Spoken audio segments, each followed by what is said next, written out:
Welcome to the No Mercy Business Coaching Podcast with Emily A. Woodruff, the podcast that walks you through managing your own small business through the highs and the lows. We'll talk with small business owners from all over the U.S. and share insights on how to help manage your business without the extra fluff and connect with other women just like you. Let's dive in.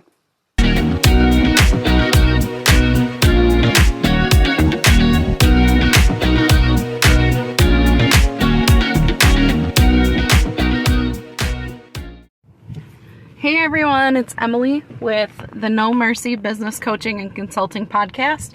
Thank you again for being here with me. I am super excited to have you here. It's been a really fun journey so far. Today I have a guest on with me. We've heard from her before. This is Lacey from the Woven Agency and an ADD woman. She is going to speak into a little bit of frustration that I have had in my life lately. Technology. So to get started, I want to tell you a fun little story. So as we all know, I'm doing a podcast. I'm interviewing people. I'm connecting with others. I have a few that I'm working on right now. I have a list of guests who are coming on.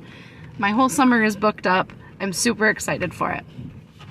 I had an interview recently with somebody that I was really excited about. And I'm not going to dog this person at all. They did nothing wrong. It was 100% my fault. And when I was sharing my frustrations with Lacey, she's like, you know what? Other people have been there. Let's talk about it and normalize it a little bit. You know, doesn't mean that it's okay, because as the professional, I should have been able to remedy the issues. But everything that I tried to do had just failed. So let's go, I guess. So I had everything scheduled. I've done my due diligence. I sent all my questions, my interview prep guide, to my client, and I'm super excited. I have a virtual meeting set up, and I have practiced this because it's a new thing for me to have to record virtual meetings. I do it professionally, but we use a different app that I don't have personally. I do it in their apps all the time. The difference is I am always at a secure location. I'm always somewhere that has a steady internet connection. I'm on a desktop. My location around me isn't changing. Or if it is, I have a Wi-Fi hotspot. Everything is basically provided for through my work, and I've never had an issue, ever. I'm the IT person at my day job. I am the IT person for some groups that I volunteer with. I am in the audiovisual team for my church. I'm very tech savvy.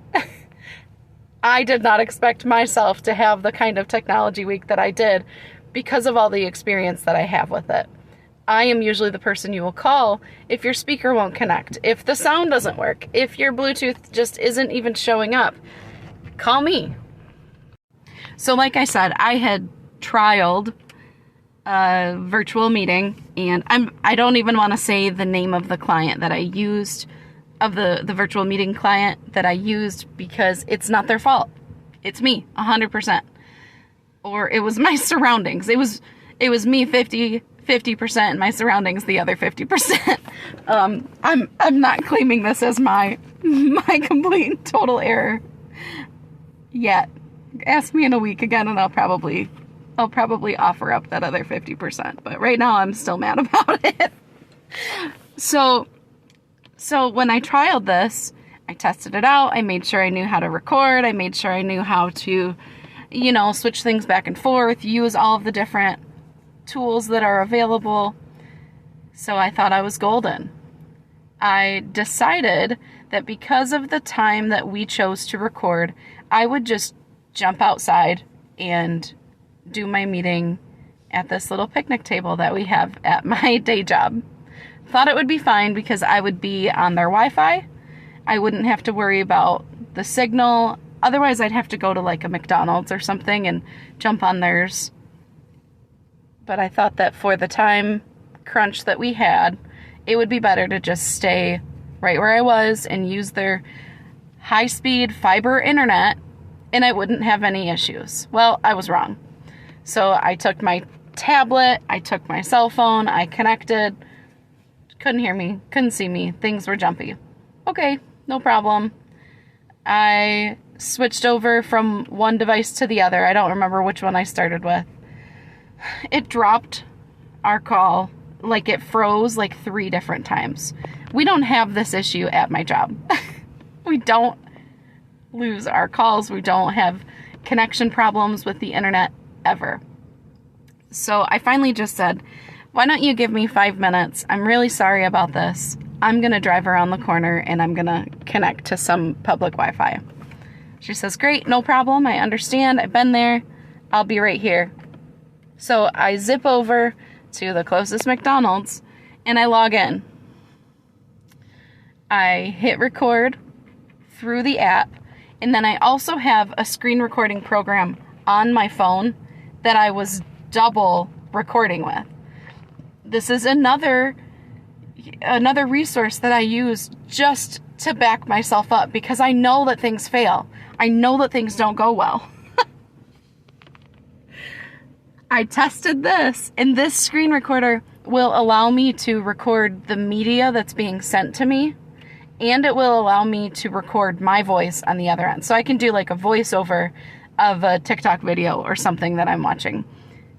And it records the screen at the same time. So I can record our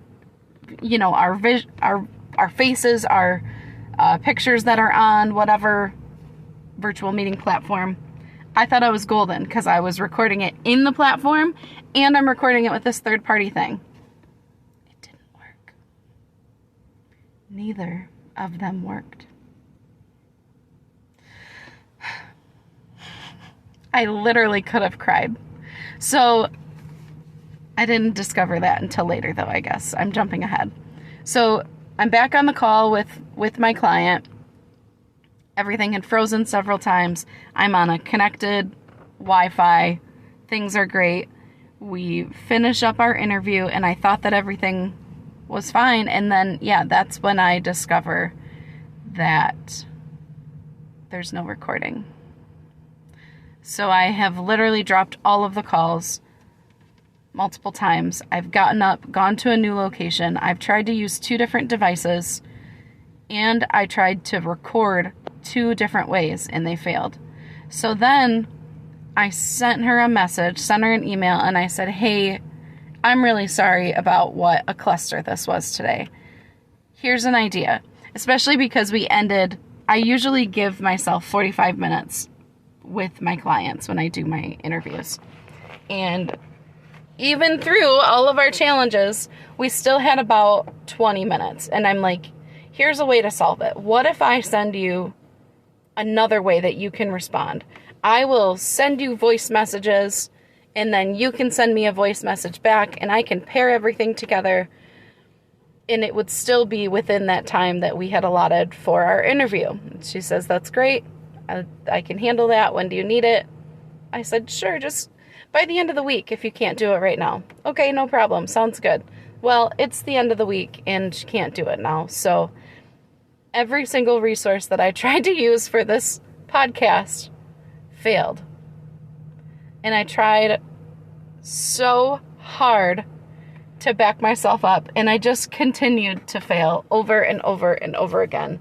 And I am still frustrated about it, and it's been like 3 days.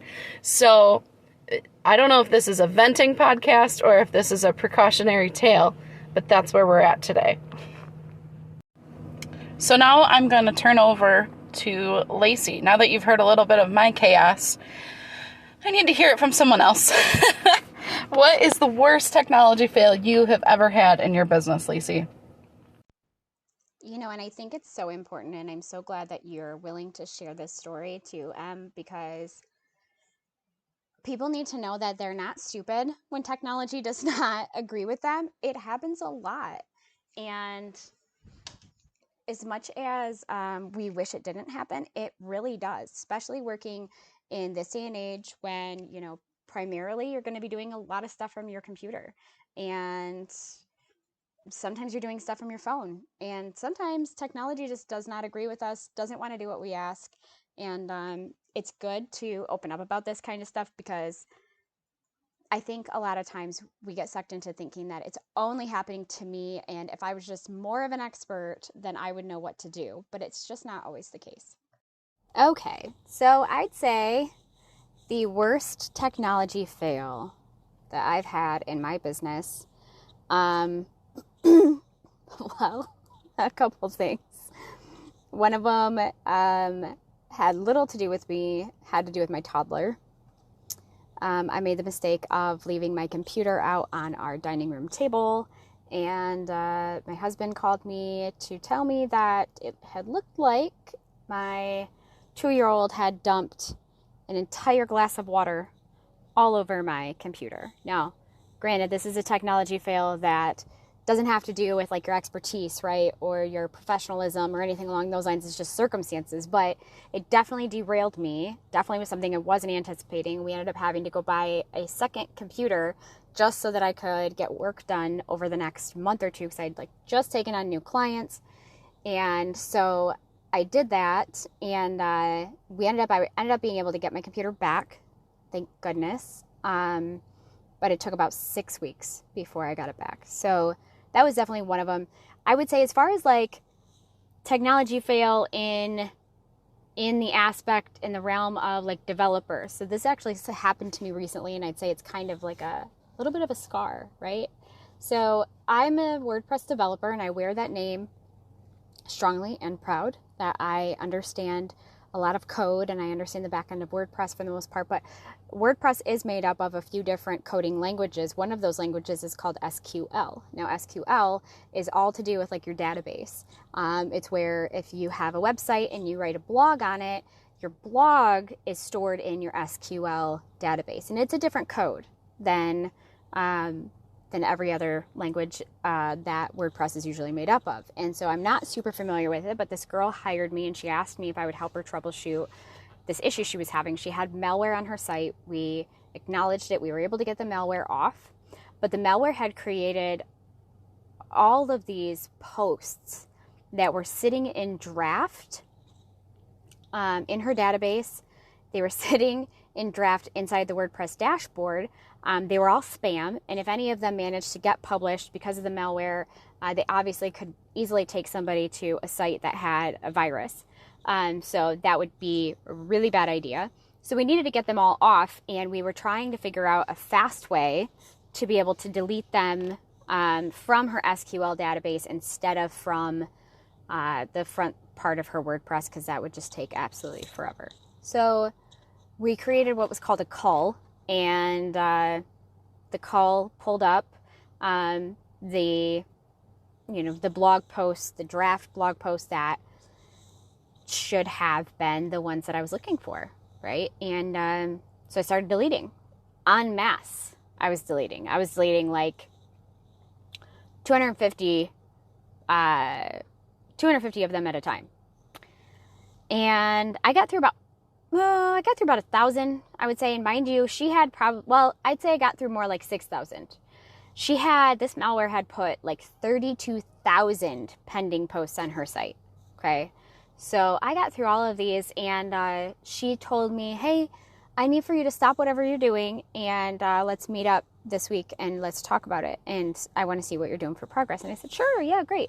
Mind you, she knew that this was a little bit out of my expertise, right? But she was willing to like take a chance on me, because I said I really wanted to learn it and see if I could handle it. And she was like, okay.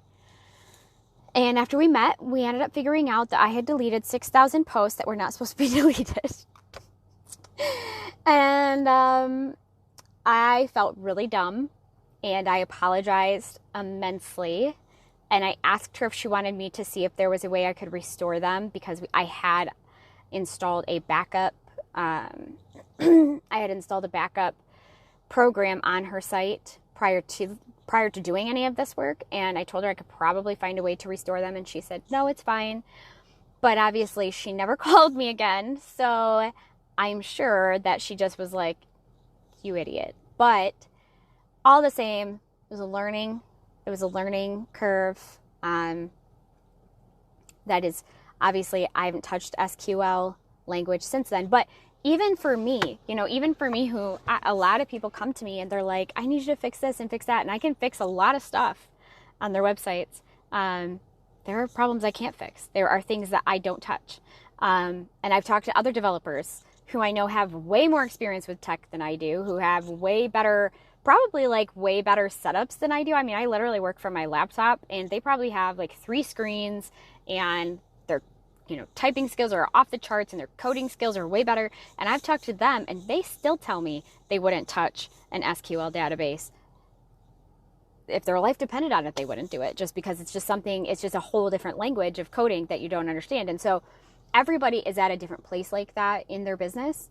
And if you can realize that, that you don't necessarily have to know every single thing about your business, right? Especially when you're first starting out, and you don't necessarily have to preemptively understand everything to do with tech. Just because you have a podcast does not mean that you have to go and learn how to edit a podcast and how to cut audio and all that other stuff. So, you really got to give yourself grace when it comes to tech fails, because everybody has them. And it's equally frustrating across the board, no matter how experienced you are. That leads me to my next question. What do you do? What do you do when you have no IT support available, or you are your own IT support and you're stumped? What do you do next? Okay, so then what do you do when you have no IT support available, or you are your own IT support and are stumped? That's the question. I would say you have to Google a lot. It's really not fun, and it really sucks. So one of the biggest things is I definitely learned everything that I know about WordPress by being in the trenches, by doing it myself and having to be my own IT support person. A lot of times it comes down to knowing what to Google. I will say having a good developer in your back pocket that can help you with small things and doesn't charge an arm and a leg is really, really, really, really helpful. And I do stuff for people if they know me. I don't have something like on my site that says, having an issue, just submit a ticket here. But I do have a handful of, when I was in the beginning, I had a handful of people that I knew of that only charged like $50 to fix what they call small fixes like that. And I do mostly the same thing. If I have clients that are like, I need this fixed for me, can you do this for me? I'll kind of break it down. If it's, less than an hour, I only charge $50 for it. If it's more than that, I charge $100. But even still, it's hard. What it ends up coming down to is certain things always will take you way longer than you want them to, just because you have to troubleshoot yourself and you have to figure things out. One of the biggest things you could do for yourself, though, is if you are doing your own website, make sure that whatever website hosting company you are with, or whatever content management system you use, whether that's WordPress, Squarespace, Shopify, whatever, you have a backup. Have a backup of your site. You don't necessarily have to know how it works, but just buy a plugin like VaultPress, buy a plugin like a Kismet or whatever that protects you against spam and things along those lines, and get your site backed up. Because of the fact that you may wake up one day and your site is gone and you have no idea why. But if you have a backup to a server that has a cloud that's separate from the server that you're hosted on, which I know I'm probably speaking a different language now, but just basically what I'm saying, as long as you have a backup somewhere of everything that you need to have backed up, you should be okay. It's scary and it's going to happen. I've had my site go down quite a few times over the last 6 years. And what I have found is having a backup is invaluable. And also having a hosting company, having a website company, or whoever designed your website for you, or whoever hosts your website. If you're doing it yourself and you pay a host or whatever, as long as they have really great support, they will definitely help you, point you in the right direction. Because a lot of small questions can be answered by just the support people behind whatever platform you're using. Shopify has excellent support if you're in some sort of e-commerce store. Squarespace, yes and no. I haven't had to actually use their support. Square, I have had pretty good support experience with using their builder. They will take a little bit longer to get back to you, and I think they like don't work on weekends, which is kind of crazy, right? But they don't work on weekends, so nobody will get back to you on a weekend. But you usually do hear back from somebody within 24 to 48 hours. And then the same thing with everything else. So like I said, the best thing you can do to really cover yourself is to get a backup of your site and make sure that whatever hosting company that you go through, that they have really, really awesome support people. You make it sound so easy. No, really, that's really great advice. So I'm super happy to hear you say things like that. Well, I think that I have one more question for you today. So how do you stay ahead of technology failures in your business? What are things that you do to protect yourself from having a horrible, awful, no good, dirty, rotten week like I did? Staying ahead of technology failures in my business, I think I kind of covered this in the last question, and just making sure you have a backup. And then I also usually will say make sure that you have a manual backup too. If you have an external hard drive that you have at home, you need to back up your site. And if you don't know how to do that, usually YouTube and Google will tell you fairly quickly how to easily manually back up your website. Those are two pretty critical things. And I know it's hard to get that done, but anytime you do any sort of major thing to your site, you want to try to do it in what's called a staging environment. So if you're going to change the look of your site, you want to do it in a staging environment. This way, your live site doesn't actually get changed, and you can troubleshoot any issues that you might have, so you're not stuck having, just your live site kind of look wonky while you work on it. That way people coming to your site, aren't like, what the heck is going on? Why is your site doing this or whatever? If you do it in a staging site, nobody sees it. And then when you're ready to publish it, you can just hit to publish it, and it will overwrite whatever is on your regular site. That's one way that I would definitely say is a way to cover you, so you can take your time in doing whatever your own tech stuff is behind the scenes. But there's other tech stuff that comes up too. I have people that message me because they're having issues with their Instagram, or they're having issues with their Facebook, or they're having issues with their email. And all of that stuff comes down to just knowing the right person to talk to. If you have email is through your hosting company for your website, then great. You reach out to them and ask them, I'm having this issue with my email. Can you tell me where I need to go or who I need to talk to? That's a great resource to have. But as far as Facebook and Instagram, a lot of us website developers, we get asked these questions 100 times because people will assume that, it may have something to do with their own website that they're having these issues. And a lot of times it doesn't. A lot of times it just has to do with, those sites are so large and they have so many different working parts that, something is bound to go wrong with it at one point or another. And a lot of times those sites, they never go down, right? Now they will go down when stuff hits the fan and it gets broken, right? Because we've had times where everybody's like, oh, Facebook is down, Instagram's down, right? But what also you notice is these sites, they never go down for maintenance. So like if you log in sometimes to like your Gmail or to, your own website, sometimes your hosting company will have a little announcement bar that will say sites will be down for maintenance on this date or that date or whatever. And you just kind of have to acknowledge it and recognize that that's a date that you obviously can't change anything on your site. But Facebook, you never log in there and see it saying Facebook will be down for maintenance on, because they don't ever shut themselves down. They always keep themselves running all the time because they're a money machine. So those things, 9 times out of 10, your website developer is not going to be able to help you troubleshoot if you're having issues with them. Again, you have to unfortunately reach out to support. And in those cases, go to a few different ways to reach support, because you'll find different ways to communicate to them through different parts on the platforms. So that's one other way to try to stay ahead of technology failures. But ultimately, the best thing to do when technology fails you in certain situations, especially when it has to do with, working alongside somebody, co-working with somebody, is just own up to it. Tell them you're sorry. Tell them that, you're having a blind spot in your tech right now. You don't know what's going on or how to fix it. Sometimes even share with them exactly what you're dealing with, because sometimes they've dealt with it before and they'll know how to help you fix it. That can always be great too. Some instances though, you can't fix a cup of water being poured on a laptop. You just have to go get it fixed. So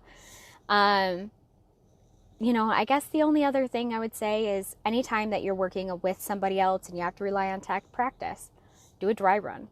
Try having, I know Emily, me and you have done this where you're like, hey, I need you to hop on a Zoom with me later just so I can make sure everything's working properly, and I will.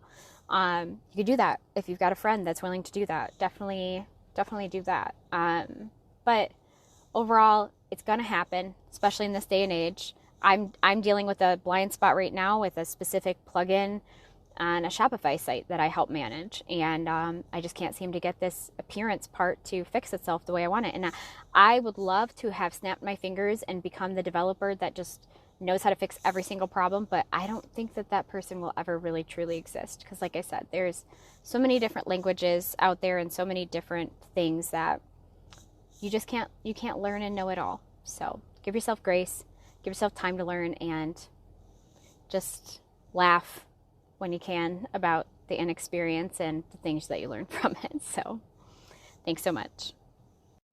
So, Lacey, thank you so much for being here with me again today. I appreciate just your expertise and your input and your ability to bring me back down to earth and not want to cry when my technology fails me. So, if you would like to go ahead and tell everybody where they can find you and where they can connect with you, I think that would be awesome. Yeah, so if you are wanting to connect with me for my podcast, you can find that at annaddwoman.com. But then you can also find my blog, which is more geared about me and my parenting journey, and that's at lacyestelle.com, Lacey with no E, because I don't have an E in my name. And then if you're also needing to connect with me for website design or development, it's an unfinished because I'm a procrastinator, but I do have somewhat of a website up at thewovenagency.com. I'm usually just too busy doing everybody else's websites to finish my own. So. Totally understand it. Well, thank you all so much, and thank you, Lacey, for being here. I appreciate everyone's time and just for your support so far. If you haven't yet, please subscribe to the podcast. Leave us a rating, leave us a review. Share it to your friends and family. I would love to grow this little community that we're starting here. That's all I've got for today. Thanks for hanging out, I hope you have an awesome day. We'll chat soon. Bye. Thanks for listening to the No Mercy Business Coaching and Consulting Podcast with Emily A. Woodruff. We specialize in branding and design for women, by women.